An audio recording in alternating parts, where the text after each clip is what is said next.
Gandang tanghali po. Ayan si Daddy Joe Kulot. Nagawa sa kanyang kubo.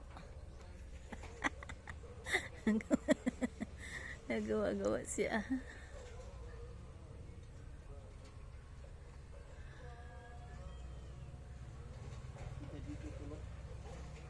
Ayan, upuan daw pala yan niya.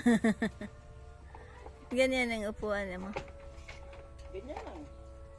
Para pag bulingkod ang lubot, buak. Parang ano lang yan, marupok lang yan.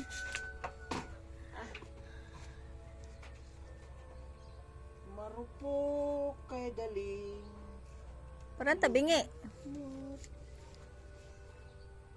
Ayos lang yan.